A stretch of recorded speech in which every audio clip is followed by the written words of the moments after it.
श्री श्री रामेश्वर महादेव मंदिर प्रतिष्ठा और विग्रह स्थापन उत्सव प्रस्तुति धर्मशाला जाजपुर जिला धर्मशाला ब्लॉक थानवाड़ा पंचायतर कानपुर ग्राम नूतन भाव श्री श्री रामेश्वर महादेव मंदिर प्रतिष्ठा और विग्रह स्थापन उत्सव यथाविधि अनुष्ठित हो। यह उत्सव आसंता 15/2/2025 तारीख शनिवार ठार आरंभ हुई आसंता 17/2/2025 तारीख सोमवार दीर्घ 3 दिन व्यापी यह उत्सव अनुष्ठित हो। प्रत्येक दिन संध्यारे सांस्कृतिक कार्यक्रम भजन संध्या परिवेषण होगा बेले प्रतिदिन 12:30 ठार आनंद बजार में प्रसाद सेवन करी जमापड़ी।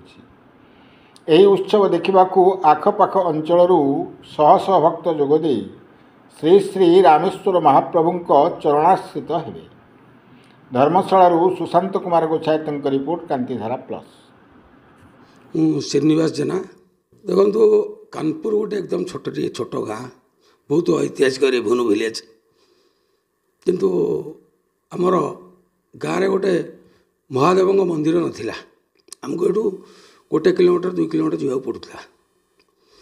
आम दीर्घ 23 मसीह यही फेब्रुआरी मसरे आमर ग्रामदेवती स्थापना कलु नूतन आस्थान को से दिन आम गाँव संकल्प समस्ते नेलु जे आम गोटे गाँव शिव मंदिर करवा जहाँ ठाकुर दयारू कम चलला से दिन 2 वर्ष होगला। 1 वर्ष पर मुंडी मारिलु मुंडी मारला बेले ठाकुर नामकरण कराला कौन नाम दबा आम जो नाम देलु जे रामेश्वर महादेव कानपुर जहाँ आम आसंता 15 तारीख 15, 16, 17 3 दिन व्यापी यज्ञ व्यवस्था कराई एवं अन्यान्य बहुत किसी कार्यक्रम रखा जाए। से तो प्रभु इच्छा केमी ठाकुरटी विजय करेंगे आमर बहुत चिंतार भी अच्छु। आमर 14 तारीख हूँ अंकुरारोपण जोटा ध्यानगार ठाकुर से ध्यान भितर रखा 15 तारीख 10टा 16 मिनिट्रे आमर कलश यात्रा आरंभ हो।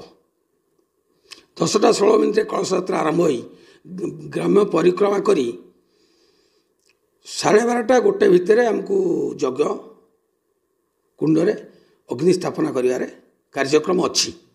आमे चिंता करछु एटी बहु संख्यार भक्त एकजुट हेबे जेहेतु छोट गाँ भी हेले एकर गड़मतपुर आमर एकर जारका एटा गोटे मुख्य रास्ता एबेटी जीवा आसिया समस्त आम निमंत्रण करछु बुली बुली के आम आखपाख जेते प्राय शैवपीठ 15टी शैवपीठ को आम निमंत्रण करिछु।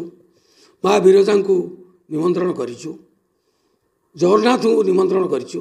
तापरे आम आखपाखे जिते गाँ अच्छी माने चढ़ईधरा गड़मतपुट आरंभ कर जारका आरुआठ आरंभ कर आखपाखे जिते गाँ आम सबु जगह को निमंत्रण सांस्कृतिक कार्यक्रम 3 दिन जाक भजन समारोह अच्छी।